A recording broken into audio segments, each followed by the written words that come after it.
Hello everybody, this will be part 4 of the video series where I'm going to show you how to make the plywood version of the Wingman clamp.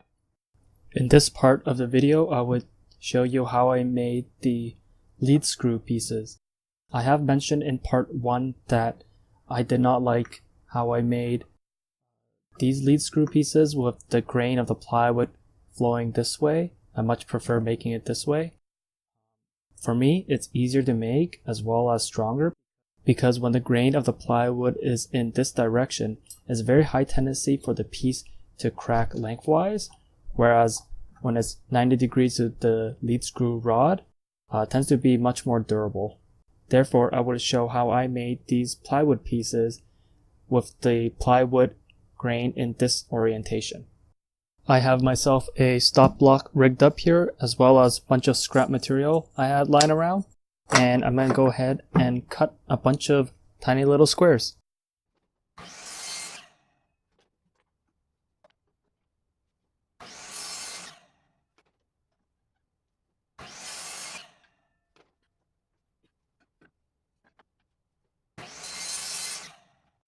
To make the lead screw pieces using plywood, but with the grain direction this way, we've got a bunch of these little square pieces that I've just cut from a bunch of scrap I had lying around. And these pieces are going to end up being right there and turn into this one. And these pieces are going to be laminated together and used for this piece. So what I need to do now is mark the center for these pieces here and drill a hole in the middle.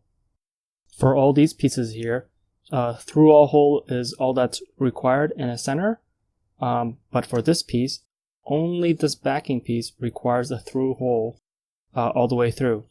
The piece up here, I'll be using a Forstner bit, and I'll be drilling a blind hole, or a hole doesn't go all the way through. That's where the swivel head goes.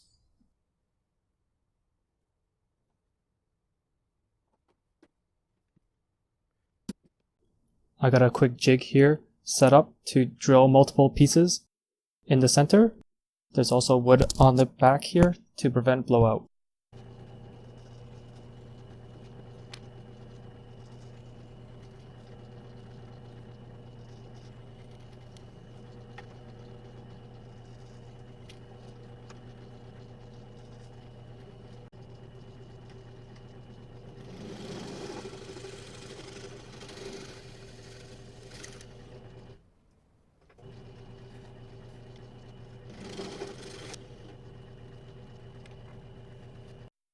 Now that we got the hole here, we are ready to glue everything together. For those that are not familiar, this is how the lead screw looks like in a cross section. The lower one's a plastic version, don't need to worry about that for now. The top one's a wood version, but they work just the same. You got a threaded rod in the middle, here's the handle, here's a nut in the very back, but in the swivel head, we got here a lock nut onto the lead screw, and these two pieces need to enclose this entire swivel head. So what I'm trying to say is that right now these three pieces make up this. Glue these two pieces together, but do not glue this to this. This gets done afterwards when we have to assemble the wooden components onto the metal components. The handle on the other side is ready to be glued all together. And the way I found the easiest to do is to use a threaded rod, which this is the exact same rod as it is for the lead screw. Put a washer and nut on. Insert one piece. Apply glue.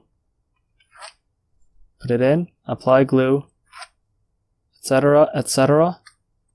And then clamp everything together with a washer and a nut. That should be sufficient pressure after you line up everything. That should be sufficient pressure to keep these components glued up. This piece is easy. We're just going to clamp it together.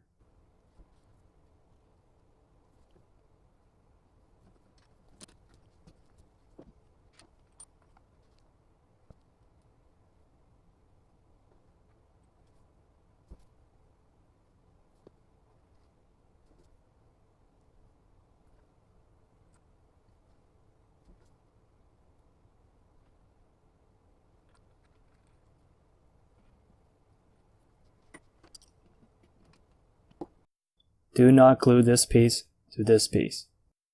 If you're picky about grain direction, make sure you orientate the plywood in the direction you wish to use. I think this looks pretty good right now. It doesn't have to be perfect, we'll sand it down later on. But right now, I need to wait for this glue to dry up. I'll be right back. The glue is all dried up now. I unclamped this piece, and this piece here, just need to disassemble it. Sometimes it gets a little sticky with the glue in between. If that's the case, just give it a tap, punch it out. Now I'm ready to drill the internal features on this piece. What we're doing here now is we need to drill out these two counterbore features here. What this does is it houses the swivel head, and there's a little step right there for where the washer sits. I have a 3D printed one right here just to show you a little bit better. In the center there is a metal washer, and that's what the swivel head would ride on.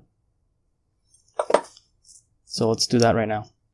For this operation, I'll be using Forstner bits, and I'll be first drilling the larger hole and then the smaller hole.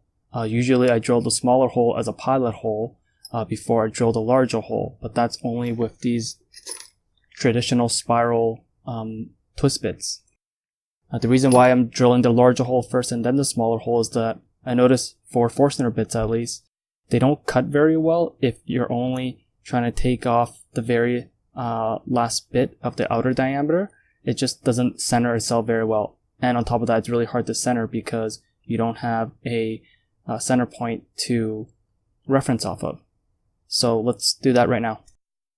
I got my piece set up in the drill press right now, clamped using a drill press vise.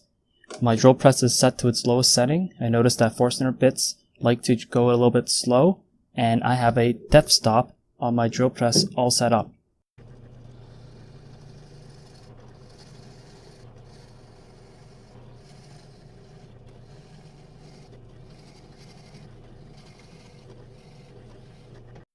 Now I've switched to my smaller drill bit, and again, I got my depth stop set on my drill press.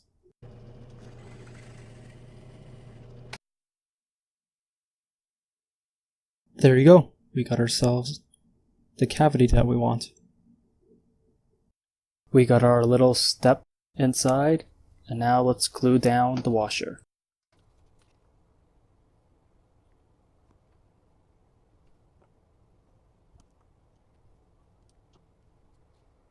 These two pieces here, which after glued up will become this piece, is ready to be glued on to the lead screw.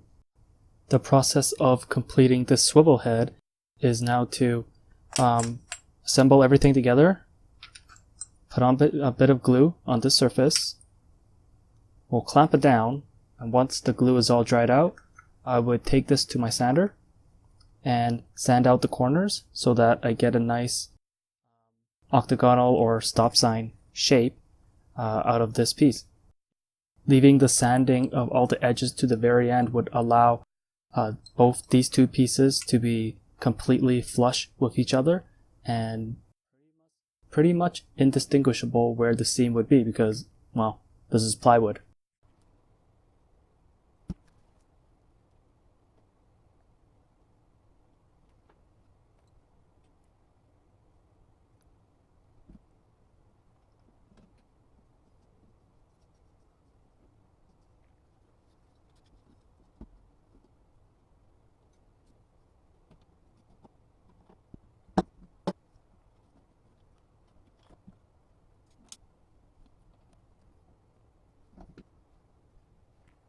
While we are waiting for this piece to dry, I'm going to go and work on this to make this into a more comfortable shape for the handle.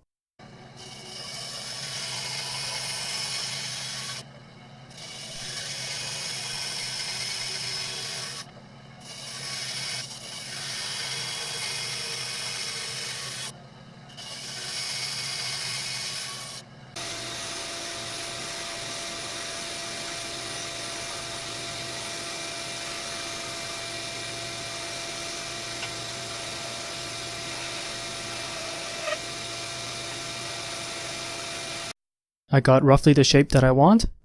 Now I'm just going to bring it back to the sander and put a taper on both ends.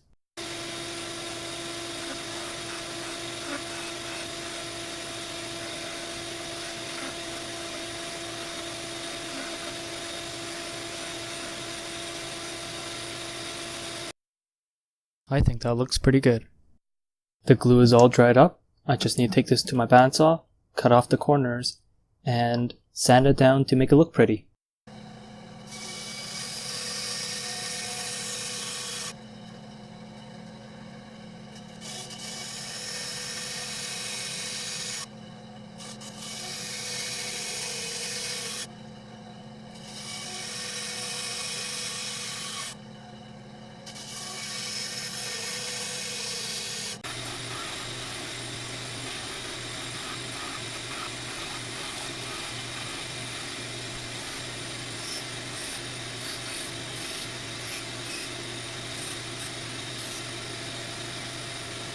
I think she looks great.